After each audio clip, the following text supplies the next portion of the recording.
yaitu apa? Pelvic. Pelvic ini keseluruhan, nanti aku kasih gambaran ya, dia itu berupa apa? Apakah dia cuma tulang, apakah dia hanya otot gitu ya. Nanti aku akan kasih ini 3 poin penting. Eh, apa sih sebenarnya kesehatan pelvic, pelvic keseluruhan itu, terus kenapa itu penting, sama nanti kaitannya lebih spesifik lagi akan aku sampaikan tentang pelvic floor, teman-teman. Oke. Nah, ini pelvic health. Ini teman-teman kalau misalkan lihat, boleh di layar dilihat ini gambaran dari female, kalau judulnya sih sebenarnya female pelvic floor ya, tapi aku pengen melihat teman-teman secara keseluruhan. Itu ada bagian tulang, tulang yang kayak mangkok. Nah, itu ada tulang pinggul, itu ada tulang sakrum sama tulang ekor. Dia membentuk cekungan gitu yang kayak mangkok. Dia itu ada di area nopang tulang belakang sama melindungi organ-organ internal yang ada di sekitaran perut. Nah, ini kalau di bawah itu yang ada pelvic floor-nya itu adalah si otot dasar panggul yang biasa teman-teman suka dibilangin nih kalau misalkan lagi apa latihan kekuatan atau misalkan teman-teman ikutan kelasnya Coach L, postpartum yoga postpartum, postnatal yoga, atau misalkan teman-teman lagi ikut latihan core engage. Nah, itu bagian itu yang biasa di-mention nih sama coach-coaches yang lain untuk bisa kita paying attention di bagian itu. Nah, tadi kan yang poin pertama adalah kesehatan panggul itu seperti apa? Kesehatan panggul itu, teman-teman, kaitannya itu dia adalah kemampuan si kompleks ini nih, si gabungan ini, bagian tulang, otot, jaringan sama syaraf ini untuk bisa melakukan fungsinya dengan baik. Secara keseluruhan, kenapa? Karena kalau misalkan dia berfungsi dengan baik, dia bisa meningkatkan atau mempertahankan kualitas kehidupan manusia. Jadi poinnya di sini adalah kesehatan itu bukan cuma karena tidak adanya penyakit atau disfungsi, tapi dia secara utuh berfungsi gitu ya, maksimal, berfungsi optimal untuk support si area-area organ yang tadi aku mention yang ada di organ abdomen itu. Oke? Kenapa? Karena dia penting banget buat aspek kehidupan manusia baik secara fisik, secara mental, secara sosial, sama secara seksual. Kenapa? Karena di si organ abdomen itu dia itu melibatkan berbagai sistem, ada sistem reproduksi di situ kan. Nah, kaitannya nanti sama aktivitas seksual. Terus ada sistem ekskresi. Nanti kaitannya sama apa? Sama ekskresi baik berupa cairan, baik berupa gas ataupun baik berupa padatan, teman-teman. Jadi dia itu benar-benar holding support dari keseluruhan yang ada di tubuh. Kalau coba bayangin ya teman-teman, kalau misalkan si organ-organ itu nggak support, sistem reproduksi kita nggak support, sistem ekskresi kita nggak support, kan kualitas hidup kita teh akan jadi berkurang gitu ya. Nah, itulah dia pentingnya di situ. Makanya penting banget untuk kita bisa menjaga, mengetahui setidaknya mengakses kondisi pelvic health kita tuh udah oke belum, apakah harus perlu diimprove atau seperti apa. Nah, kesehatan pelvic ini dipengaruhi oleh berbagai faktor. Salah satunya makanya aku libatkan di sini. Kenapa? Karena salah satu faktor yang menentukan adalah proses kehamilan dan melahirkan. Selain itu, ada faktor lain, penuaan, genetik, nutrisi, hormon, sama bagaimana kita latihan kekuatan. Oke, kita lanjut teman-teman. Nah, di sini sekarang kita mau spesifiknya pelvic floor. Pelvic floor itu adalah area otot yang ada di bawah nih. Kalau misalkan dilihat di layar, ini nih ya teman-teman yang tadi gambarannya adalah mangkok. Nah, ini kalau kita sayat si badan kita arah tengahnya, ini nih si organ-organ yang ada di apa rongga abdomen, rongga perut. Ini ada kandung kemih, ada uterus kalau perempuan. Ini aku spesifik kasih gambarnya perempuan.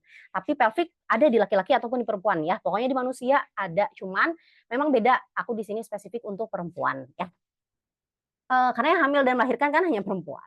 Nah, terus di sini ada uterus. Di sini uterus kaitannya sama reproduksi, teman-teman. Ini sama bukaan vagina. Ini tadi bladder atau kandung kemih sama uretra, bukaan untuk saluran pipis ya. Terus di sini juga ada rektum, usus besar, nanti kaitannya sama anus, bukan untuk kita buang air besar. Nah, ini si organ ini disupport, di bawahnya itu adalah si otot dasar panggul. Bukan cuma otot, ada jaringan yang lain, dia ada jaringan penghubung, jaringan ikat, ada fasia, ada saraf-saraf di situ terlibat. Nah, teman-teman bayangin proses hamil dan melahirkan itu akan memberikan pressure ke si organ abdomen ini, ke si otot dasar panggul ini. Nah, itu yang memberikan pressure yang akan mengubah, makanya kita libatkan di sini dalam bahasan kita. Oke? Nah, aku mention lagi di sini teman-teman perannya mengencangkan uretra, vagina, dan saluran anal tadi, 3 saluran yang aku sebutkan, menyediakan support atau pelindung semua organ internal karena dia kan holding di bawah gitu ya. Dia kayak memberikan support, dukungan, buat si organ-organ yang ada di, rongga abdomen itu. Terus dia adalah bagian dari sistem penstabil tubuh. Kenapa? Karena dia ada kaitannya sama, core dari otot inti kita. Nah, nanti itu yang bagian, menstabilkan si tubuh kita baik ke atas ataupun ke bawah. Dia memberikan respon terhadap pola nafas dan perubahan tekanan intraabdomen. Makanya nanti yang tadi teman-teman lihat di outline, kita ada nanti ada, bagian bahasan tentang, diaphragmatic breathing sama, core connection. Nah ini, karena pola nafas itu berpengaruh terhadap recovery dari si, otot dasar panggulnya. Terus dia dipengaruhi oleh rasa sakit dan emosi, teman-teman. Sama seperti otot pada umumnya, sifat otot itu karakternya dia rileks dan kontraksi, ya, teman-teman. Ada kasus di mana, mmm, seorang ibu-ibu yang telah melahirkan, dia tuh punya rasa kecemasan, salah satu efek negatifnya adalah si otot dasar panggulnya ini dia kontraksi terus, nggak bisa rileks. Apa yang terjadi? Salah satunya adalah kalau lebih parahnya ada satu kasus itu ada disebutkan dengan vaginismus, teman-teman. Di mana nggak bisa penetrasi. Jadi setelah melahirkan, sudah nifas dan lain-lain recovery, nggak bisa penetrasi. Kenapa? Karena si salah satunya adalah si otot dasar panggulnya ini dipengaruhi oleh emosi. Dia itu kaku aja. Dan kalau boleh sharing, aku pun dulu pernah mengalaminya, tapi nggak sampai beneran vaginismus, cuman memang ya aku hamil 2 kali, jeda antar kehamilannya pendek, teman-teman. Dan, recovery yang hamil pertama belum sempat keburu hamil lagi, ya. Qadarullah, biiznillah ya, memang rezeki dari Allah. Nah itu, aku dulu setelah hamil anak pertama sih sebenarnya yang aku alamin, bukan anak kedua. Setelah hamil anak pertama itu aku sempat ngalamin di mana si otot dasar panggul itu kaku, dia nggak bisa terjadi penetrasi. Aku ngerasa cemas mungkin, ngerasa takut mungkin, karena waktu itu aku tiba-tiba terus hamil lagi, mungkin itu adalah faktor yang mempengaruhi di sini. Dulu aku nggak paham, setelah aku belajar, oh itu dulu yang aku alamin, gitu ya teman-teman. Ini buat sharing ya, jangan di-spill ke mana-mana ya. Oke, nah ini gambaran pelvic floor kalau dari bawah nih teman-teman, nih, ini ya bisa dilihat, ini gambar yang ini ada 3 bukaan, anus, terus ini vagina sama ureter. Nah ini sebenarnya tadi sih yang udah aku sampein, fungsi-fungsi dari pelvic floor, sama seperti apa ya. Oke, kita lanjut sekarang kita mau ke warning signs. Tadi kan kita udah, sama-sama bahas, harusnya sehat seperti apa, kenapa harus sehat. Sekarang kita mau, tahu nih, oh gitu, terus kalau misalkan aku pengen tahu, aku tuh sehat atau enggak gimana? Mungkin apakah ada warning signs yang bisa aku cek dari badan aku sendiri? Nah, ada beberapa nih teman-teman. Biasanya yang pertama, frekuensi buang air kecilnya menjadi lebih sering daripada biasanya. Atau tiba-tiba pengen pipis, nggak ada angin, nggak ada hujan, suka tiba-tiba pengen pipis. Tapi kadang juga udah tiba-tiba pengen pipis tuh, pas pipis malah jadi susah. Pas mulai itu kayak, "Loh kok nggak keluar-keluar?" Nah itu salah satu beberapa, warning signs-nya. Terus nanti ada yang namanya urinary incontinence atau inkontinesia urin. Jadi biasanya, ada yang karena stres, salah satunya karena misalkan kalau misalkan lagi pipis, batuk, bersin gitu ya teman-teman. Ada yang nggak bisa nahan, karena belum sampai ke toilet nih, ada beberapa di sini. Adanya rasa sakit saat berhubungan badan, rasa nggak nyaman, adanya tidak nyaman atau tekanan yang, ada di area perineum. Ini nih teman-teman, perineum ini nih ya. Nih kalau dilihat di gambar, ini ada vaginal opening, ini adalah anal atau, anus. Nah, area di antaranya itu, ini perineum. Terus adanya, warning signs yang lain mungkin adanya tadi yang POP sempat aku mention di outline, adanya keluarnya organ, keluar sampai keluar dari vagina, organ dalam. Terus ada kesulitan, buang air kecil atau buang air besar hingga tuntas. Nah ini sebenarnya warning signs kalau misalkan, teman-teman pernah mengalami kehamilan ataupun nanti suatu saat hamil lagi, nah ini yang mungkin bisa diingat-ingat sama teman-teman, apakah aku mengalami warning signs ini yang memang harus lebih diperhatikan ya. Oke, sekarang kita lanjut ke tadi dari warning signs itu yang tadi aku mention ada 3 yang akan aku highlight. Yang pertama pelvic organ prolapse teman-teman atau biasa dikenal POP. POP ini apa sih? POP ini adalah, kejadian di mana adanya satu atau lebih organ yang tadi dilingkupi oleh si pelvis itu turun. Jadi kayak turun terus dia kenapa? Karena adanya hilang support. Kenapa dia hilang support? Karena si otot dasar panggul yang harusnya mensupport, yang harusnya pon kuat gitu mensupport, dia itu lemah. Karena ya itu tadi ada tekanan habis proses hamil dan melahirkan gitu. Bisa saja itu terjadi. Nah, ini dipicunya terutama kalau di sini yang aku bahas meskipun faktor lain pun bisa. Di sini yang aku bahas adalah karena dari proses hamil dan melahirkan. Di sini teman-teman bisa lihat di gambar ya, nih vulnerable segi pelvic floor. Di sini pelvic floor yang lemah, yang lemah. Jadi si organ-organnya kayak ada yang keluar-keluar gitu ya. Nah, ini yang di bawah, ini yang strong, dia kuat, dia holding kuat, si organ-organnya mampu untuk tetap pada posisinya di atas ya. Nah, hamil dan melahirkan adalah dua faktor yang bisa menjadi kontribusi terjadinya POP. Kenapa? Karena saat hamil tuh kan si tubuh kita itu menyediakan ruang tumbuh buat janin ya di ruang rahim selama kehamilan. Nah, itu kan otomatis tuh beban janin makin berat, terus bukan cuma janin ya, ada plasenta, ada ketuban dan lain-lain, itu kan ngasih pressure ke otot dasar panggul dan jaringan ikat di sekitarnya yang tadi yang kompleks yang banyaknya itu. Proses kelahiran juga tentu memberikan pressure kan, memberikan stres spesifik ke si perineum juga, spesifik ke si area-area yang di bawah tadi, stres ke ototnya, ke jaringan ikat, ke jaringan sarafnya. Nah itu kan makanya lagi-lagi aku mention proses hamil dan melahirkan ini berperan penting menjadikan salah satu kontribusi terhadap POP ini. Nih gambarannya nih kalau misalkan teman-teman bingung nih kalau misalkan tadi kan ada organ-organnya, nah ini kalau misalkan lepasan si pelvic floor-nya, kita anggap aja kayak hemok. Nah si hemoknya yang toned, yang benar-benar kuat, dia itu nggak ngoyondoy gitu ke bawah ya. Aku Sunda jadi aku susah mencari kata-kata lain. Nah kalau misalkan yang memang nggak tahan, apa kehilangan kekuatannya, droopy si pelvic floor-nya, si hemoknya jadi kayak terlalu merosot ya.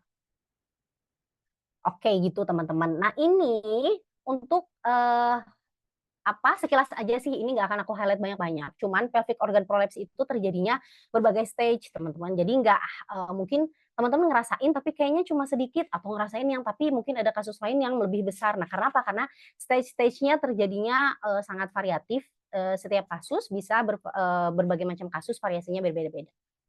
Gitu ya. Ini nanti harus ada ininya sih, ada kuantifikasinya. Harus ada perhitungan secara data itu seberapa parahnya. Ada assessment-nya. Dan itu bukan tentunya bukan personal trainer yang harus menentukan. Itu biasanya nakes lain ya dari nakes yang punya peran di sini.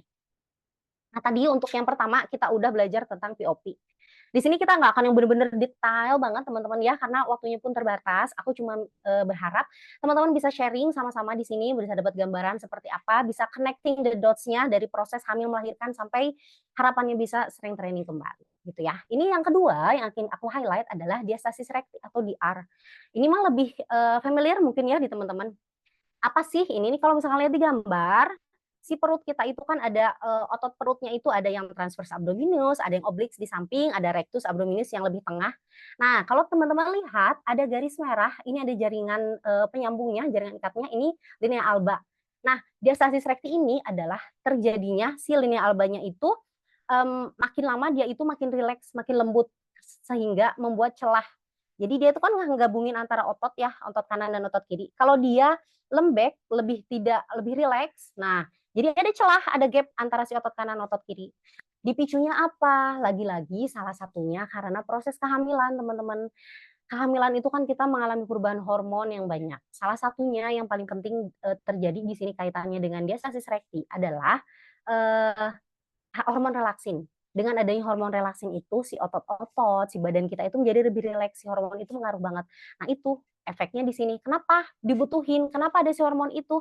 Masya Allahnya adalah karena memang kita butuh ruang lebih untuk si bayi kita untuk tumbuh gitu. Kalau enggak kan ya kaku, nggak bisa lagi tumbuh, nggak bisa lagi gede, perutnya ya nggak akan punya ruang buat si janinnya untuk tumbuh. Nah itulah memang sudah diatur seperti itu ya teman-teman.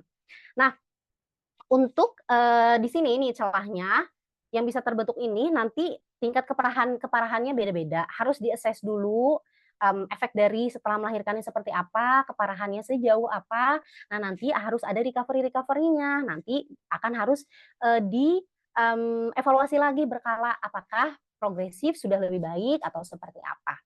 Nanti kalau misalkan teman-teman mau assess nanti akan ada gambarannya ya. Cuman biasanya kalau secara teori diastasis recti itu nanti hitungannya adalah jari, pakai si jari. Ada jari nanti itu ada gapnya itu dari si celahnya itu lebarnya sama dalamnya. Oke, teman-teman. Jadi si bagian lebarnya sama dalamnya nanti kalau secara teori sih sebenarnya dua buku jari. Dua jari itu udah menentukan dikategorikan sebagai diastasis recti. Cuman yang lebih penting dari dari secara fisiknya, celahnya seperti apa atau si gap-nya seperti apa, yang lebih penting balik lagi teman-teman secara fungsi, oke? Jadi kita harus ganti mindset-nya, oke mungkin ada yang gap-nya memang besar, maksudnya yang gede banget, cuman, lumayan gitu bisa dikatakan sebagai diastasis recti, tapi secara fungsi dia baik, secara fungsi dia masih bisa holding, berfungsi baik sebagai otot gitu ya, nanti kita, mention lagi di belakang. Ini aku mau, mention, ke teman-teman sharing tentang variasi dari diastasis recti, teman-teman. Kalau misalkan secara visual, dari luar, tampak luar, perutnya seperti apa, ini nih variasinya, macam-macam. Ada yang ngebentuk doming, koning, bulging, itu macam-macam istilah-istilahnya ya. Cuman intinya ya yang tadi sempat Teh Haira mention mummy pouch gitu ya. Nah, kayak ada kantung di perutnya yang masih tersisa, kulitnya kelihatan loose gitu, kelihatan saggy, kelihatan kendur-kendur. Nah, ini, salah satu, gambaran ya dari diastasis recti.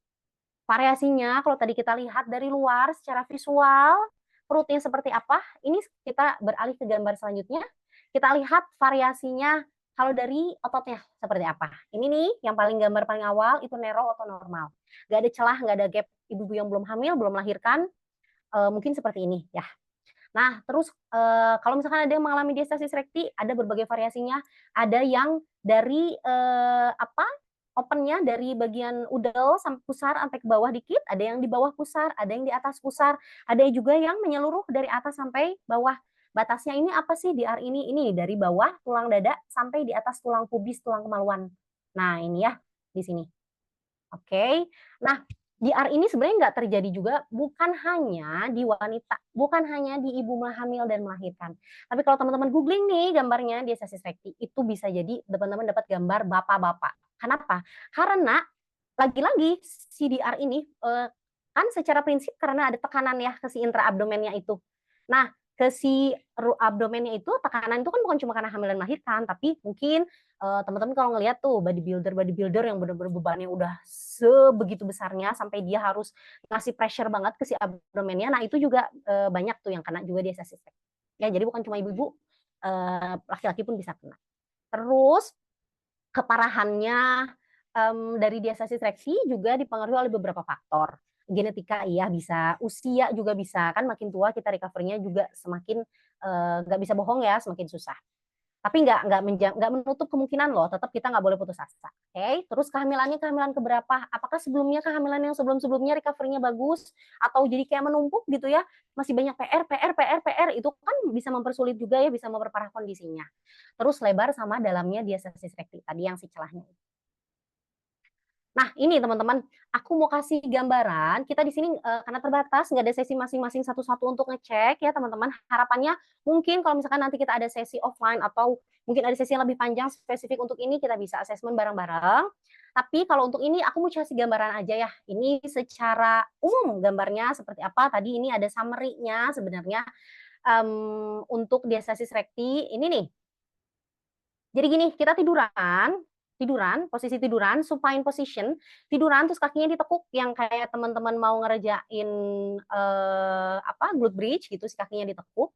Terus relax dulu teman-teman. Biasanya kalau di assessment sama terapis atau misalkan sama personal trainer yang memang spesifik kepada postnatal, biasanya itu yang di awal itu dibuka dulu kan ya, si bagian perutnya dilihat atasannya digulung sampai kelihatan tadi si batas bawah tulang dada. Nah, si celananya juga diturunin dikit sampai ke sekitar tulang panggulnya bisa kelihatan. Nah, kalau abis gitu nanti yang pertama dilihat secara visual, si kulitnya itu ada skin looseness atau enggak, ataukah firm atau seberapa banyak banyak skin looseness-nya gitu ya, si bagian kulit-kulit yang masih banyak PR-nya gitu. Nah, itu yang pertama. Nanti baru kalau misalkan setelah itu, baru nanti akan ada asesmen lanjutan. Asesmen lanjutannya apa? Sebentar. Ini nih teman-teman, ini nggak ada, aku sebenarnya ada videonya sih ya, cuman panjang banget sebenarnya ini videonya 6 menitan, cuman pokoknya buat gambaran. Nah, aku balik lagi aja ke sini ya. Selama tiduran ini nanti itu kita pakai jari tengah sama jari telunjuk, nanti ditempelin di bagian udelnya teman-teman. Awalnya dipas banget di udelnya. Nah, nanti yang pertama dicek adalah ada ini enggak, ada perlawanan nggak waktu ditekenin ke dalam, pas banget di udelnya, ada perlawanan nggak dari si jaringan otot dan jaringan pengikat yang ada di bawahnya itu. Kalau misalkan dipegang kayak hidung nih ini kan kayak tulang rawan gitu ya. Kita kalau mau nyobain nanti bisa boleh sambil tiduran. Nih kalau misalkan masih kayak tulang rawan, nih kayak ada neken kan, neken balik, nah itu masih oke, masih oke. Masih bisa fungsional. Oh ternyata si jaringan di bawah perutnya itu masih aktif, ngasih perlawanan saat kita tekan dari atas. Tapi kalau teman-teman mendapatkan, kok surface-nya jadi seperti kita megang pipi, nah itu yang harus diperhatikan lebih. Kenapa? Karena tandanya dia nggak ngasih perlawanan nih teman-teman. Kalau ngebandingin ya hidung aku meskipun alhamdulillah segini ya, tapi dia memberikan perlawanan ya.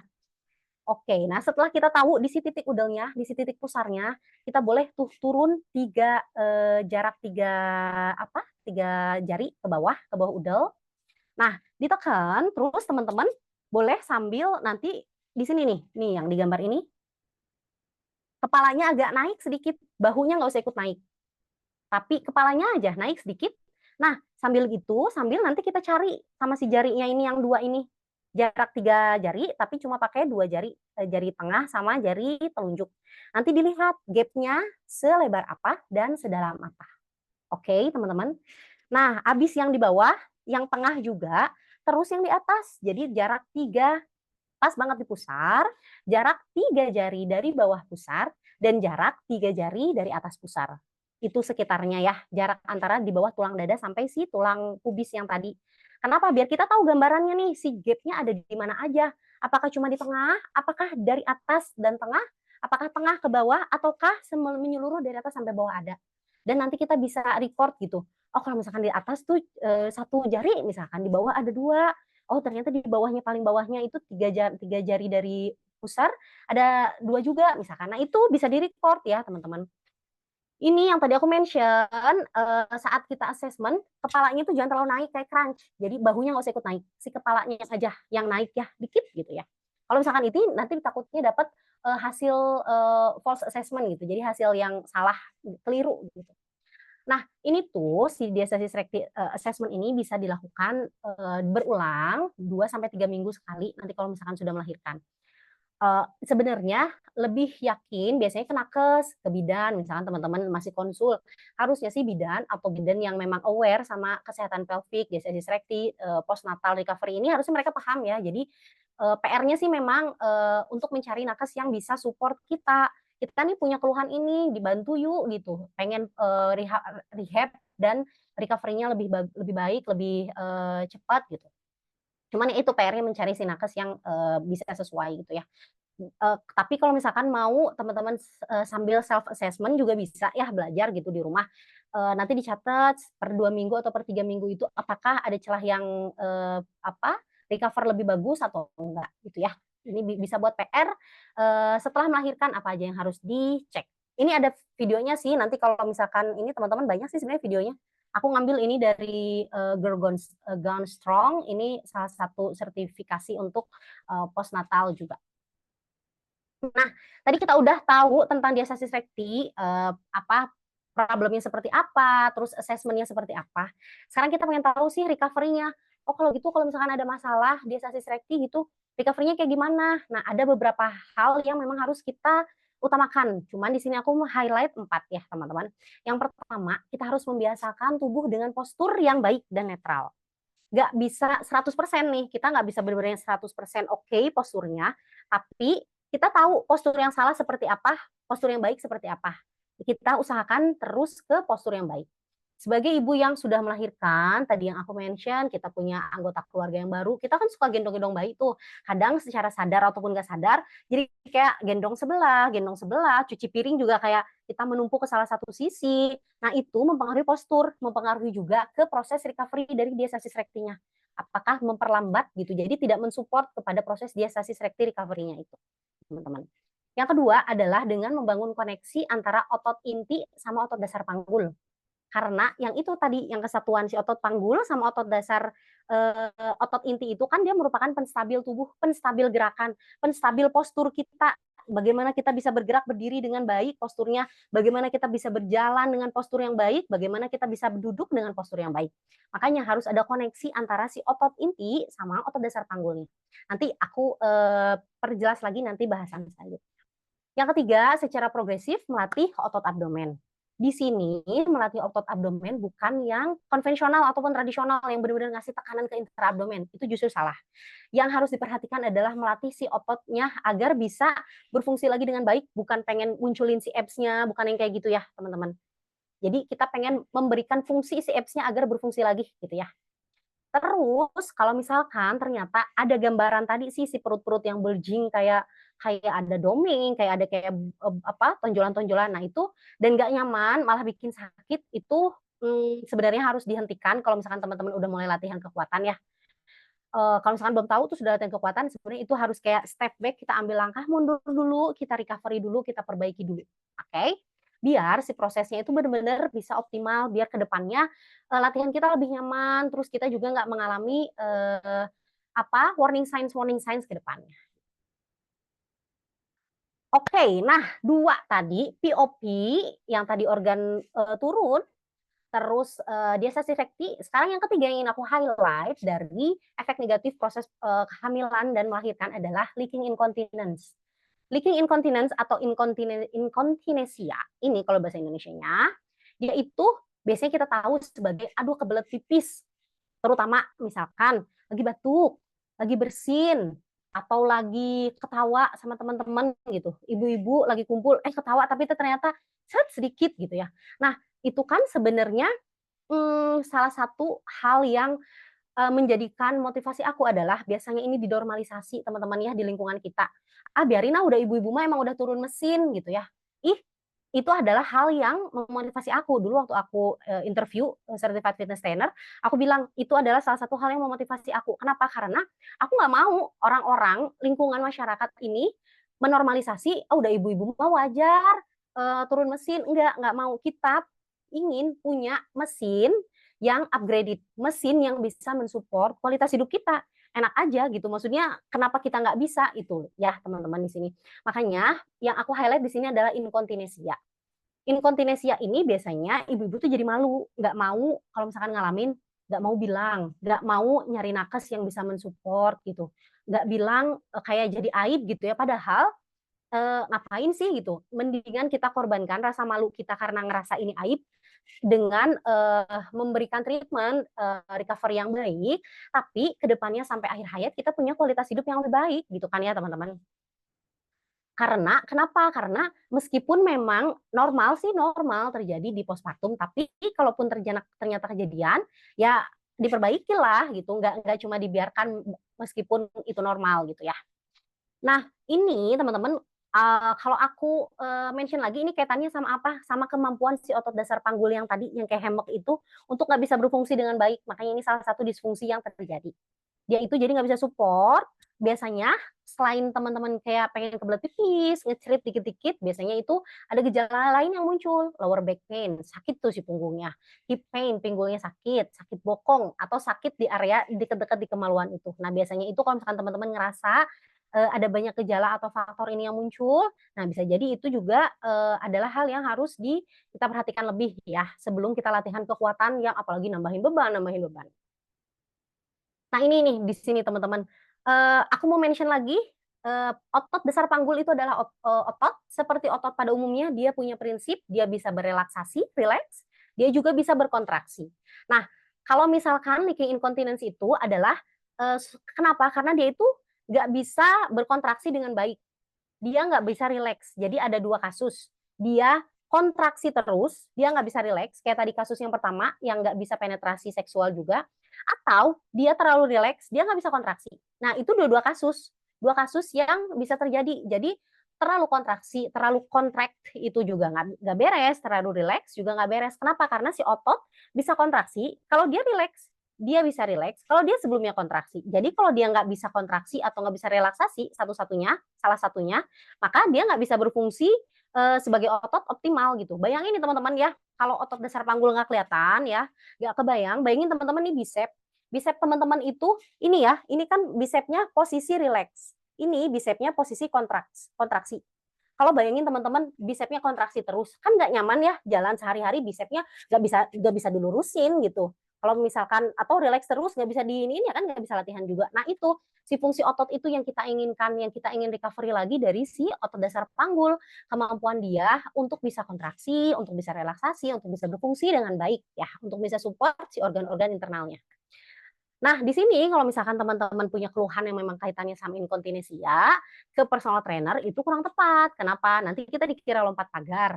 Karena itu bukan bukan kemampuannya, tapi teman-teman bisa minta bantuan ke nakas, ke objin, ke urologis ahli ekspresi gitu ya, atau ke physical therapist yang memang spesifik sama area pelvic, kesehatan pelvic. Nah ini yang tadi aku mention kan yang biasanya kita tahu inkontinensianya urin gitu dari cairan.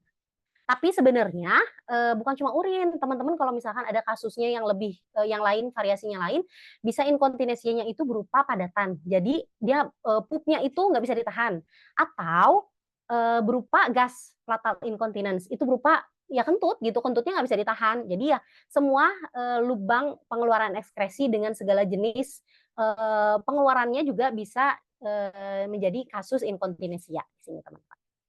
Terus kalau misalkan secara tipe inkontinensia itu ada 3 jenis, ada stres, ada urge, sama mix. Stres itu kalau misalkan yang tadi si otot dasar panggulnya atau abdomennya itu kena tekanan gitu, kayak lagi batuk kan neken tuh ke bawah, atau lagi bersin, hashing gitu kan pasti ketekan tuh si otot dasar panggulnya. Nah, itu karena stres. Nah, kalau misalkan urge urinary incontinence atau desakan, itu biasanya kita karena kaitannya sama pikiran juga. Misalkan nih kita lagi kebelet pipis, terus kita udah kebayang kamar mandinya ada di mana. Nah itu tuh bisa bikin pengen lebih kebelet gitu, lebih pengen nggak ketahan. Atau misalkan kita lagi pulang dari suatu tempat, nyampe rumah, buka pintu. Nah pas buka pintu tuh udah kayak, udah makin-makin, udah makin-makin. Nah itu masuknya ke urge urinary incontinence. Ada yang terakhir mix urinary incontinence, itu gabungan dari keduanya. Jadi karena stres iya, karena urge juga iya. Oke, nah kalau misalkan secara statistik ini global ya teman-teman. Kalau di Indonesia sendiri sih aku belum nemu datanya. Di ibu hamil itu 48% mengalami inkontinens, terus kalau yang postpartum itu 67%. Sekarang kita berlanjut ke topik selanjutnya. Kalau misalkan kita punya nih tadi disfungsi-disfungsi atau warning signs, berarti apa sih yang harus kita perbaiki, teman-teman? Yang pertama, diaphragmatic breathing. Nafasnya yang harus diperbaiki. Seperti latihan, nafas itu kan ngaruh banget. Nah, sama di sini juga proses recovery, nafas itu penting banget, teman-teman. Kenapa? Karena nafas itu nanti yang akan mengoneksikan antara otot dasar inti sama otot dasar panggul. Ya, teman-teman. Nafasnya yang dipakai bukan nafas dada, tapi diaphragmatic breathing. Jadi saat nafas, nih yang dilihat di gambar, si rongga udara itu udara itu masuk ke rongga diafragma. Diafragma itu kan bentuknya otot ya. Nah, nanti itu terisi, terus pas keluar nafasnya, si diafragmanya rileks. Kalau waktu inhale, diafragmanya contract. Waktu kita mengeluarkan nafas, rileks, balik lagi rileks. Nah, itulah pentingnya dari nafas. Makanya kalau teman-teman ikut kelasnya Coach Elvi, postnatal yoga, awal yang dijadikan panduan adalah latihan nafas dulu kan ya. Biasanya latihan nafas sama mengkoneksikan antara otot core sama otot dasar panggul. Karena apa? Karena si nafas itu yang penting. Nafas itu yang bisa ngasih instruksi ke si otot dasar panggul buat diaktif untuk kontrakt atau dia relax ya, teman-teman. Nah, core connection itu bagiannya sama si otot inti. Aku mau remind ke teman-teman, ini adalah gambaran core. Core itu terdiri dari 4 dimensi. Ke atas, ke depan, ke samping, dan ke belakang, dan ke bawah. Ya, teman-teman. Dia itu, di atasnya ada otot diafragma. Di depan ada otot transverse abdominis, ini bagian perutnya. Terus di belakang ada multifidus, dia yang melindungi si tulang belakang, jadi sisi bagian belakangnya. Di bawah dia ada pelvic floor muscles atau otot dasar panggung. Jadi secara 360 derajat semua arah dia berkaitan. Jadi dari atas ke depan, ke belakang, dan ke bawah. Ya, teman-teman. Ini adalah si deep yang tadi aku mention lagi, teman-teman. Core itu adalah bagian deep central stability system. Jadi kaitannya si core sama otot dasar panggul itu menstabilkan si tubuh kita bergerak dari bagian atas ataupun bawah. Oke, nah ini untuk core connection, lagi-lagi aku nggak tahu ya kita cukup waktunya untuk latihan bareng dulu atau enggak, cuman aku pengen kasih gambaran aja ke teman-teman seperti apa. Jadi biasanya itu kita duduk, boleh sambil tiduran, posisi supinasi, atau boleh tiduran miring, bisa juga sebenarnya sambil berdiri, cuman lebih challenging kalau sambil berdiri. Terus tangannya boleh dipegang ke perutnya, nah pegang ke perut, terus nanti teman-teman mulai nafas, inhale, Saat inhale, rasain si rongga abdomen, rongga diafragma itu diisi oleh udara masuk, si udaranya biasanya kan tangannya gini nih, tangannya kan udah mulai ada gap tuh antara jari-jarinya, nah si udaranya masuk kan. Nah sambil gitu teman-teman inhale, cobain exhale, biasa dulu. Inhale, exhale, misalkan 5 sampai 10 kali. Teman-teman udah mindful sama nafasnya, udah bener nafasnya, udah nggak ke dada lagi, bukan rongga dada yang diisi. Nah, kalau misalkan udah itu, teman-teman bisa lanjut ke mengkoneksikan si otot core nafas diafragma tadi sama pelvis. Jadi teman-teman pas inhale, terus inhale itu teman-teman rasain si otot dasar panggulnya itu relax. Nggak ada tekanan, nggak ada pressure sama sekali, nggak di squeeze, nggak di apapun. Nah, waktu exhale, teman-teman, waktu exhale itu kayak nge-squeeze si bagian otot dasar panggulnya. Kalau ngebayangin mah kayak nahan-nahan pipis gitu ya. Nah, kayak gitu. Nah, itu sebenarnya kita latihan berulang kali itu kalau secara teori sih kalau buat recovery bagusnya 50 kali setiap hari. Itu bisa membantu mengkoneksikan si otot core otot dasar inti kita sama otot inti kita sama otot dasar panggul. Jadi bisa diulang-ulang. Pertama mindful dulu nafasnya, kedua baru libatkan si otot dasar panggulnya. Gitu, teman-teman. Lagi-lagi ini ada videonya sebenarnya cuman karena panjang kita coba pendek-pendekin dulu ya biar nanti kita bisa ada waktu buat diskusi. Nah, itu langkah pertama adalah dari nafas, teman-teman yang harus dibenerin. Dari nafas, dari mengkoneksikan otot inti sama otot dasar panggul. Nah, sekarang kita mau lanjut ke apa yang biasa diketahui ibu-ibu nih, senam Kegel katanya. Ini tuh apa sih senam Kegel? Nah, ini sebenarnya masih kaitannya sama si tadi core connection tadi. Kegel itu tujuannya pengen meritoning si otot dasar panggul. Yang tadi kayak hammock apa kendur gitu ya, pengen diperkuat lagi, pengen pengen lebih dikuatin lagi. Nah, salah satunya dengan si Kegel ini, teman-teman. Jadi apa? Kalau misalkan teman-teman biasa suka ada nih pas lagi latihan suka ada apa instruktur yang jepit, jepit, Kegel kayak Kegel. Nah, itu buat tone up kan atau mengencangkan lebih si otot dasar panggulnya. Cuman apakah ini selalu efektif? Tidak selalu sebenarnya teman-teman. Kenapa? Yang tadi aku mention nih, ada kasus di mana otot dasar panggulnya terlalu rileks, nggak bisa kontraksi. Tapi kan ada kasus satunya lagi, dia rileks banget, justru dia kontraksi banget, nggak bisa rileks. Dia untuk kasus seperti itu, Kegel ini tidak efektif. Karena dia udah kontraksi terus, udah nggak, justru dia harus yang dilatih adalah untuk membantu dia lebih rileks ya teman-teman. Jadi kita harus tahu sebenarnya recovery itu lagi-lagi harus aware sama badan kita, harus punya nakes ataupun tenaga profesional yang memang bisa support untuk recovery kita ya teman-teman. Ini nih aku liatin lagi gambaran yang tadi. Sebenarnya untuk cara Kegelnya sih sebenarnya sama aja. Aku kasih yang ini deh. Nih, sebenarnya sama aja kayak yang core connection tadi ya di sini teman-teman. Cuman di sini melibatkan squeeze-nya kayak berulang kali gitu. Nih misalkan teman-teman duduknya si puncak kepalanya lurus ke atas, si duduknya di atas tailbone atau di atas tulang duduknya, terus udah duduk teman-teman kayak tadi nafas inhale, exhale, inhale, exhale, udah mindful nafasnya, koneksikan dengan otot dasar panggul. Nah, saat dikoneksikan itu, waktu nafas, teman-teman pas nafas, nggak boleh nahan nafas ya di sini. Pas exhale, di bawah itu si otot dasar panggulnya kayak ya itu yang dikatakan jepit, kayak nge-squeeze, kayak ditarik ke atas si bagian antara anus, vaginanya itu, nah kayak dijepit ke atas. Bokongnya jangan dijepit, bokongnya nggak diapa-apain, paha nggak diapa-apain. Yang kerasa adalah di bagian si otot dasar panggulnya itu, ya. Jadi bokong nggak ada kontraksi apapun, paha nggak ada kontraksi apapun. Yang tahu hanya kita dan Allah, yang tahu hanya kita dan Tuhan. Itu kita bisa melakukan Kegel ini sambil apapun, sambil tidur, sambil tiduran, bukan tidur beneran tidur ya, tiduran, bisa sambil duduk, bisa sambil cuci piring, bisa sambil kayak gitu. Karena nggak ada yang tahu kita bisa sambil ngapain gitu, bisa sambil ngapain pun. Cuman ya lagi-lagi tadi si efektivitasnya tidak selalu efektif untuk setiap kasus. Ada mungkin kasus yang memang lebih efektif dengan cara yang lain, dengan membantu dia merilekskan si otot dasar panggulnya gitu. Semoga dipahami dan tidak terlalu cepat penjelasanku ya teman-teman. Kita sekarang lanjut nih, tadi kan proses recovery-nya bisa dibantu oleh nafas, bisa dibantu dengan core, yang harus diutamakan adalah core connection antara otot dasar panggul sama otot inti. Kita sekarang mau tanya nih, ya udah aku udah tahu nih sekarang, tapi aku pengen lanjut ke latihan, gimana nih, apa sih yang harus dilakukan?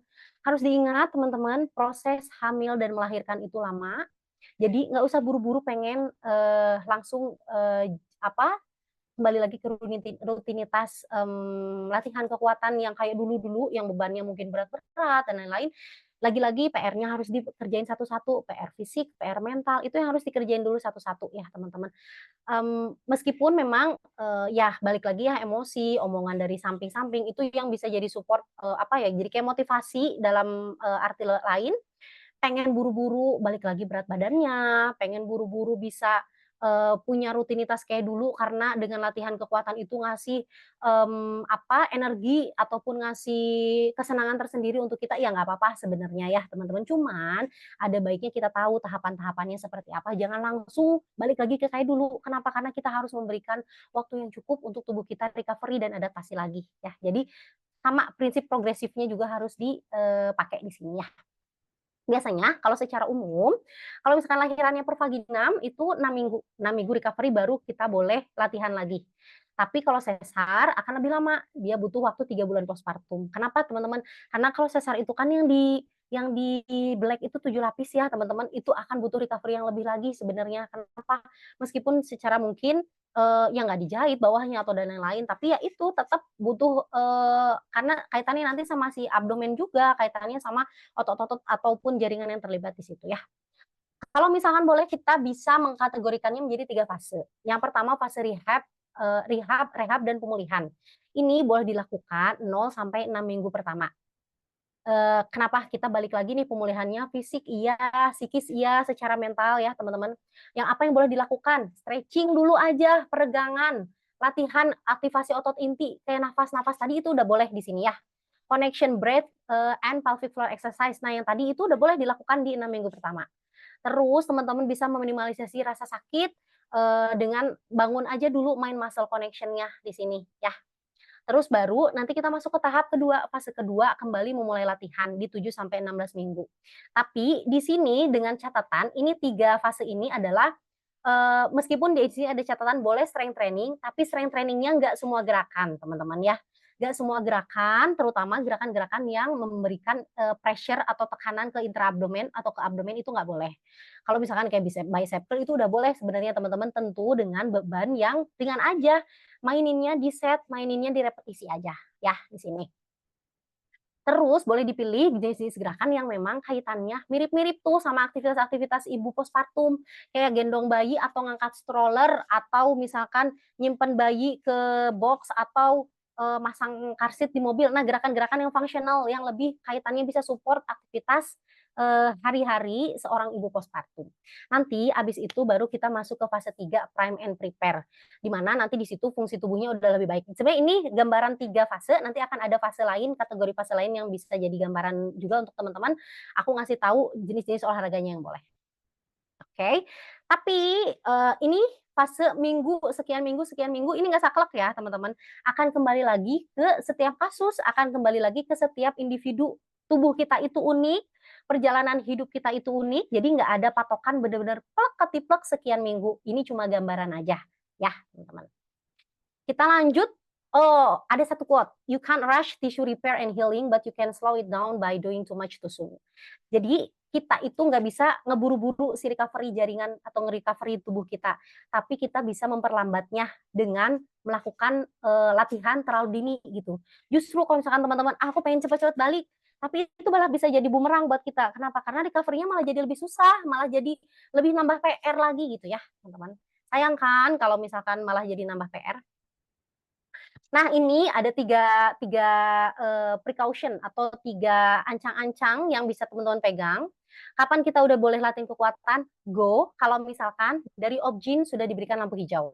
Itu yang utama. Makanya biasanya kalau misalkan teman-teman pakai personal trainer yang memang spesifik untuk postnatal, harus sudah ada lampu hijaunya dari dokter, ya. Terutama untuk yang memang postpartumnya benar-benar masih mepet gitu kan, harus ada lampu hijaunya dulu.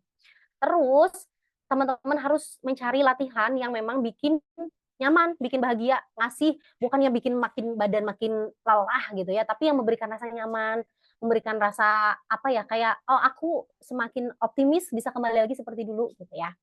Terus untuk yang punya, kelahirannya lewat, sesar, nggak ada keluhan di bekas sayatannya, itu penting juga. Di sini aku nggak, nggak sharing lebih detail, cuman kalau untuk yang, melahirkannya dengan sesar itu biasanya ada pijatan-pijatan khusus untuk di area, sayatannya. Kenapa? Karena yang aku dengar, karena aku nggak, mengalami, cuman yang aku dengar biasanya kan suka ada kayak rasa nyelekit-nyelekit, nah itu ya, nah itu sebenarnya ada massage khusus untuk membantu memperbaiki kayak ada migrasi dari si area-area itulah gitu. Jadi untuk memperbaiki dan memberikan rasa nyaman, untuk ibu postpartum. Dan selain itu nggak ada gejala sakit, nggak ada pelvic floor dysfunction, nggak ada yang tadi kayak POP itu nggak ada, terus nggak ada vaginal bleeding, jadi udah nifasnya udah selesai, nah terus ataupun tanda-tanda bahaya lainnya ya. Jadi itu dapat, dapat tanda go. Yang kedua adalah caution, hati-hati kalau misalkan ada, di area C-section-nya, area bekas sayatannya itu kalau misalkan memang masih nggak nyaman, masih sering sakit, nah itu jangan dulu, hati-hati dulu di sini ya. Atau misalkan teman-teman kelelahan banget, terus masih, terengah-engah nafasnya, terus masih banyak banget inkontinensianya, masih berat banget, nah itu sebenarnya masih caution, masih nanti dulu untuk latihan kekuatan. Atau misalkan teman-teman kan biasanya abis hamil dan lahirin itu suka ada nyeri-nyeri di sendi ya, di lower back, di wrist, di lutut gitu. Nah itu harus diberesin dulu si nyeri-nyerinya, biar, nggak memperparah dan meminimalisasi adanya cedera gitu ya. Nah, yang terakhir itu stop. Stop kalau misalkan apa, kalau misalkan teman-teman beneran memang parah banget inkontinensianya, ke urin, ke feses, dan lain-lain, terus atau misalkan bener-bener perineumnya nggak nyaman, atau nyerinya emang beda, nah itu tentunya stop ya. Terus, ada sakit di dada, terus pusing, sering ngerasain kesulitan dalam keseimbangan, nah ini bener-bener stop dulu, ini bener-bener yang harus kalau misalkan perlu dari bantuan nakes pun, ya udah si nakes dulu aja, jangan buru-buru untuk pengen latihan kekuatan, daripada nambah PR lagi-lagi ya. Nah ini gambaran recommended exercise aja teman-teman sebenarnya beberapa latihan, ada yang namanya heel slide with alternative arms, jadi kayak tiduran terus nanti yang ada heel slide jadi si tumitnya yang digerakin, ini tapi dari otot, perutnya ya, jadi yang harus otot inti, otot core-nya yang harus bekerja di sini. Lagi-lagi ini bisa dilakukan sebelumnya dengan pemanasan si core connection breathing itu ya, atau glute bridge ini juga yang aman. Terus standing pile of press, bird dog, banded pull down itu masih aman ya teman-teman. Jadi di sini, tentunya dengan alat-alat atau beban-beban load-load yang memang tidak berat ya untuk gerakan-gerakannya. Nah ini sebenarnya untuk gambaran aja, nggak aku iniin detail. Cuman ini ada progresi, regresinya latihannya harus seperti apa. Yang harus dihindari, nah kalau misalkan tadi tahu yang boleh, nanti ya ada lagi, yang harus dihindari apa? Yang dihindari yang tadi aku mention, traditional atau conventional advance abdominal exercise. Latihan-latihan yang benar-benar ngasih tekanan ke dinding abdomen. Biasanya kayak push up, renegade rows apalagi ya, terus conventional deadlift tuh, atau crunch teman-teman, sit up, leg raise, nah itu jangan dulu ya, harus benar-benar, recovery yang tahap-tahap recovery rehab-nya itu udah harus tuntas dulu baru bisa ke sini. Plyometric exercise, latihan-latihan yang melibatkan lompat tuh, sprinting, jumping gitu, kayak gitu-gitu lari itu jangan dulu, burpees gitu-gitu di nanti-nanti dulu aja.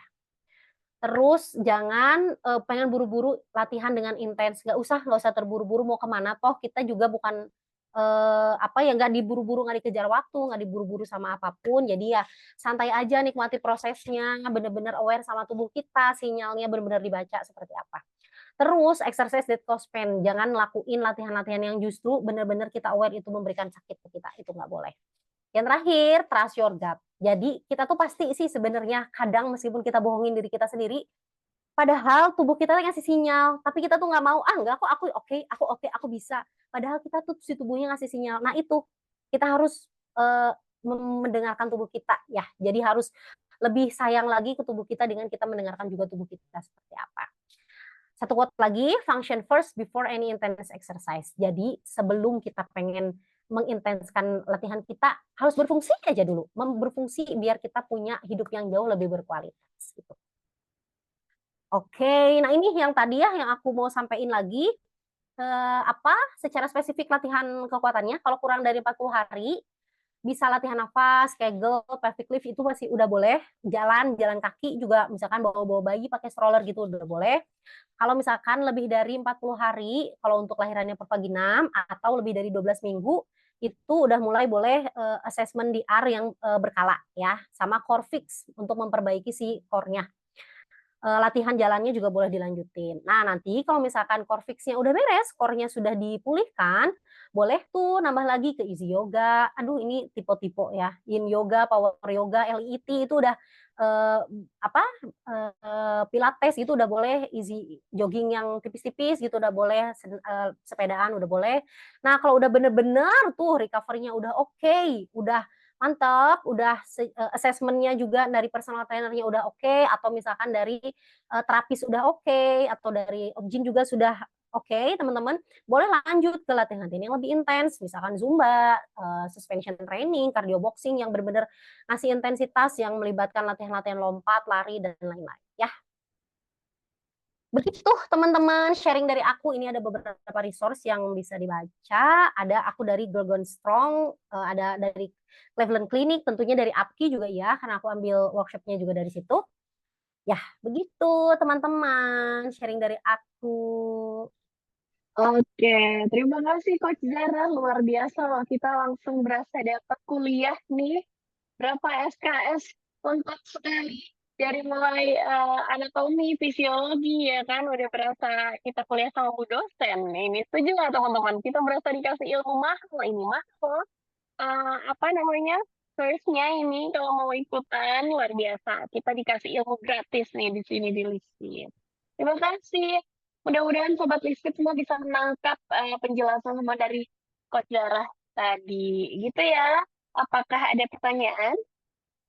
Sebelumnya aku mau nanya nih ke teman-teman. Pasti ini di antara teman-teman ketika mulai awal olahraga ada yang kan ada fitness nih di Listin. Ketika jumping jack mungkin ada yang kebelet atau mungkin ternompol-nompol. Nah, itu tadi. Jadi walaupun misal kita melahirkannya itu sudah 5 tahun lalu atau 6 tahun lalu, ya kan? Atau mungkin anaknya sudah beranjak remaja, tapi tetap aja namanya pernah melahirkan, kita ada di kondisi postnatal. Seperti itu, teman-teman. Mungkin di sini ada yang ingin bertanya tentang keluhannya, atau mungkin sharing. Di sini juga ada Mbak Anya nih yang baru beberapa bulan lalu melahirkan. Mungkin Mbak Anya mau sharing atau gimana? Boleh lo langsung di-unmute aja. Nggak terasa ya teman-teman. Sampai 20.38 nih. Kita saking antengnya menyimak nih semuanya. Maafin loh Teh Haira, aku juga minta maaf ke teman-teman kalau ngomong aku agak ngebut karena ya takutnya lamaan gitu ya. Enggak kok, bisa dipahami kok. Sangat jelas sekali. Jadi biar kita juga cepat ya mencernanya gitu. Teman listrik, ayo ditunggu pertanyaannya sebelum kita close nih sama kesimpulan. Masa sih nggak ada yang Halo, bertanya? Oke, Mbaknya, silakan. halo Coach Zara. Thank you, Neng Kaira. Salam kenal, Coach. Aku Anya. Kebetulan baru 4 bulanan ini setelah melahirkan. Jadi kalau tadi penjelasannya Coach Zara ini banget ya, detail banget ya. Super jelas sih. Jadi sebenarnya yang ditunggu tadi adalah tentang si DR, diastasis recti, terus juga untuk ngeceknya. Terus yang utama adalah yaitu kayaknya tuh udah pengen banget balik olahraga, tapi masih banyak nih rambu-rambunya karena kebetulan aku adalah sesar yang kedua gitu. Jadi sadar diri aja, bener kata Ko Zahra, mending di recovery dulu dalemannya. Kalau udah bagus dalamannya dan fisiknya juga udah mulai kuat, baru kita latihan lagi gitu. Jadi memang kebetulan juga udah dapat support dari Coach Pauline ya, karena memang kondisinya aku setidaknya nunggu sampai 6 bulan sih. Tapi sebelumnya juga udah tipis-tipis, jadi kemarin udah tracking juga sih bahwa gendong baby sama jalan sama anakku yang pertama juga. Jadi udah mulai pelan-pelan mending dikuatin dulu endurance-nya, balikin dulu di situ. Selama kita nggak ada LBP lumayan. Tapi yang namanya boyoan kadang zompo itu pasti ya kalau gendong anak pulang kerja udah malam, masih nyusuin juga, di kantor juga pumping, luar biasa sih itu kalau misal, ada back pain pasti. Terus kadang kumat ya, rasanya tuh bukan di pinggul tapi lebih ke punggung sih. Kayaknya bener-bener harus benerin ini postur Coach, kalau PR-nya aku, gitu sih benerin postur. Karena kan, 8 jam di kantor tuh juga lumayan ya. Kayak gitu, terus pas, malam juga harus menyusui kan posisi seringnya miring ya. Nah, PR lagi tuh. Gitu aja sih Coach, paling kalau untuk materinya super lengkap. Terima kasih banyak sharing-nya itu aja. Semoga teman-teman di sini juga yang postpartum bisa mulai pelan-pelan mengenal, recovery-nya di badan sendiri. Pokoknya always listening your body deh. Insya Allah juga bakal balik strong lagi. Terima kasih.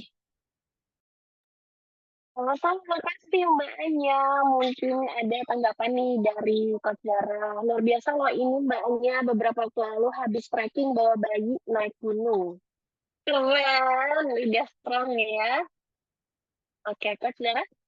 Tanggapan dari aku mah cuma mau ngasih support sama Mbaknya, semangat terus, dilewatin prosesnya seperti apa, ya bener sih listen to your body, lagi-lagi, meskipun maksudnya progresnya kan kita dengan diri kita gitu ya, bukan kita dengan orang lain. Jadi ya itu aja yang dipegang, terus di track yang terbaik, insya Allah aku doain semoga recovery-nya semakin, lancar, semakin sehat, Mbaknya ataupun baby, semoga makin terus bisa konsisten di fitness journey. Itu ya. Terima kasih Coach Zara. Terima kasih juga Mbaknya. Keren-keren. Ini kita lanjut ke ada nih sudah tunjuk tangan ada Mbak Ruri. Mbak Ruri, silahkan langsung diambil. Ya, makasih Coach Zara yang sudah memaparkan materinya. Mau nanya Coach, kan dulu itu saya pernah dengar kalau kan kita yang masalah DR tadi yang pakai jari ya untuk melihat. Itu tadi kalau misal waktu awal-awal tuh kalau eh, kita sit up itu waktu mungkin setelah melahirkan.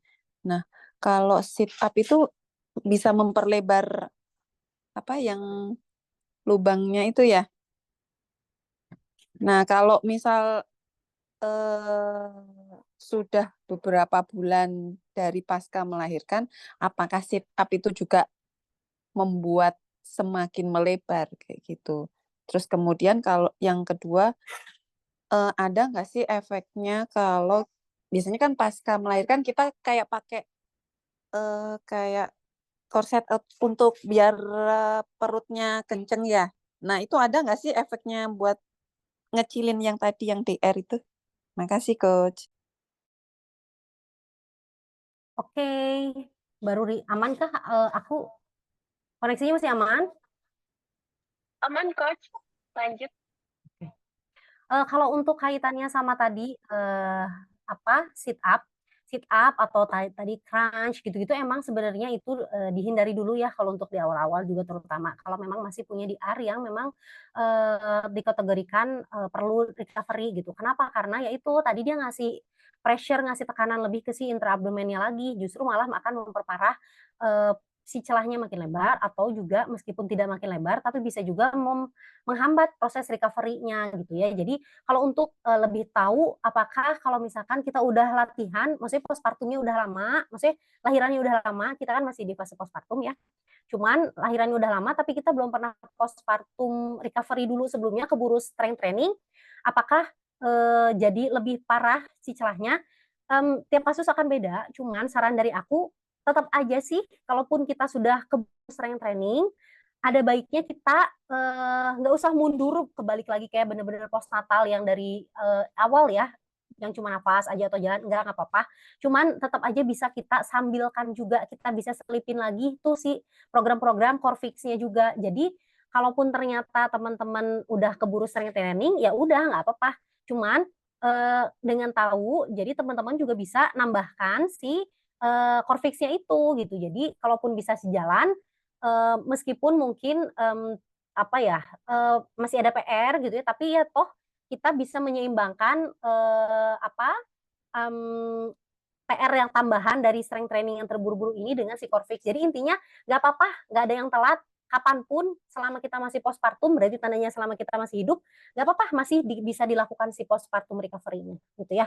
Jadi kalau misalkan kayak teman-teman udah sering latihan strength training nih, tapi di list fit ada yoga for postnatal atau ada core engage yang khusus untuk core fix, nggak apa-apa, diikutin aja meskipun kita udah pernah ST sebelumnya gitu. Kalau saran dari aku sih itu. Terus tadi kalau nomor pertanyaan yang kedua kaitannya sama korset, korset itu dia secara fungsi dia nggak memberikan kayak benar-benar ngebantu di celahnya jadi rapet, itu enggak sebenarnya. Dia cuman membantu kita posturnya jadi lebih tegak, jadi lebih baik. Jadi bukan secara instan memberikan fungsi ke recovery diastasis rectinya, tapi dia bantu kita mempertahankan si posturnya, membiasakan lagi si postur. Kalau sebelumnya kita bebannya di bagian perut ini berat, jadi cenderung kayak jalannya begini atau gimana. Nah, dengan itu tuh kita ngebantuin si posturnya. Jadi lebih ke kaitannya sama si postur, bukan ke secara instan bantu recovery-nya gitu. Apakah sudah jelas, Mbak Ruri? Mudah-mudahan jelas Udah, ya, Coach. Mbak Ruri. Ya, makasih, Oke. Coach. Terima Sama-sama. kasih Mbak Ruri, pertanyaannya luar biasa, pasti juga mewakili pertanyaan dari sobat Lisfit yang lain ya kan, karena rata-rata keluhan setelah melahirkan ya begitu juga sih sebenarnya, hanya mungkin beda levelnya, beda derajat dari diastasis rekti tersebut. Siapa yang tadi ketika dijelaskan diastasis rekti itu langsung otomatis pegang perut, itu aku. Pasti teman-teman juga walaupun sambil oket, sambil ngukur-ngukur, ya kan, ini gimana kedalamannya, ini mental lagi atau enggak gitu. Seperti tadi yang dicontohkan Coach Zara ya kan. Mudah-mudahan ke depannya juga kita bisa sambil strength training, kita bisa sambil fix core kita ya kan. Bukan jadi mundur lagi, tapi kita bisa sambil memperbaiki yang kurang gitu teman-teman. Mungkin ada yang ingin bertanya lagi atau ingin sharing, boleh loh. Ini menjelang long weekend, kita sambil ngobrol-ngobrol di Fitness Talk. Ini Fitness Talk terpanjang, terantang, ilmunya terdaging sih kalau menurut aku. Jadi kita manfaatkan, iya kan? Kalau misalnya belum ada, atau mungkin nanti di grup Iron Queen bisa dikupas lebih dalam kan dengan wali kelasnya yaitu Coach Zara, boleh. Atau misalnya mau bertanya by DM juga boleh. Gitu ya, Sobat Lisfit. Aku mau ambil kesimpulan sedikit ya, sambil kita menunggu pertanyaan, boleh? Baik, core kita yaitu adalah deep, ya nama lainnya adalah deep central stability dari tubuh kita, ya. Proses recovery ini bisa dibantu nafas dengan mengkoneksikan otot inti dengan otot panggul. Ya, kita juga harus aware sama badan kita dengan semua keluhan-keluhan postpartum, karena apa, wanita itu unik, proses hamil melahirkan itu juga lama dan mungkin traumatis untuk sebagian ibu, jadi kita akan kerjakan PR satu persatu, baik fisik maupun psikis. Kita juga harus berikan waktu tubuh kita untuk pulih, baik melahirkan dengan proses pervagina maupun sesar terlebih lagi ya. Apa yang boleh dilakukan? Di 6 minggu pertama, mungkin kita bisa stretching dengan latihan nafas, juga dengan mind muscle connection-nya. Lalu di 7-12 minggu, boleh kita lanjut ke strength training tipis-tipis, main beban ringan, kemudian bisa main body weight dengan gerakan-gerakan tertentu yang disesuaikan. Juga tahapan selanjutnya bisa disesuaikan dengan kemampuan. Terakhir, latihanlah dengan rasa nyaman tanpa sakit dan bahagia. Gitu ya teman-teman. Dan kalau di Lisfit ini kelas-kelas khusus postnatal, ada yoga postnatal, ada yoga-yoga yang lain gitu ya. Banyak tersedia variasi yoga gitu. Kemudian ada LIT ya kan yang suka dibawain Coach Ajeng.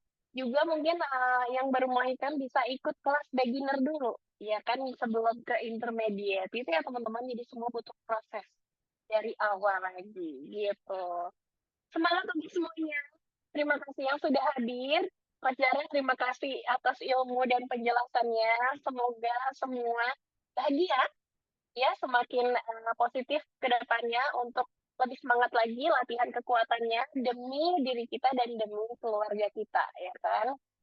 Oke, terima kasih. Mohon maaf apabila ada salah kata, juga tadi ada kesalahan teknis sedikit. Mudah-mudahan bisa dimaklumi. Terima kasih ya, sobat listening semuanya. Kita foto dulu. Boleh on cam? Atau mau off cam juga nggak apa-apa sih. Kayaknya udah pada pakai piyama nih ya. Udah pada pakai daster kalau jam segini nih. Udah kelan-kelan anak kayaknya ya. Oke, Mbak Heni. Oke. Mbak Dia, terima kasih sudah on-cam. Oke, Coach Yara, makasih ya ilmunya. Sama, makasih udah pada join ya. Say hi, oke semuanya kita foto bareng dulu ya. Siap? 1, 2, 3. Oke, makasih Coach, teman-teman semuanya. Selamat istirahat ya. Terima kasih semuanya. Selamat istirahat. Happy weekend Thank you, juga. Coach. Thank you Halo buat Mbak listening. DN, Mbak Dia. Bye. Assalamualaikum warahmatullahi Terus semuanya tuh wabarakatuh. mbaknya ya, thank you. Iya, ketemu lagi ya. Ya. Dadah. Assalamualaikum.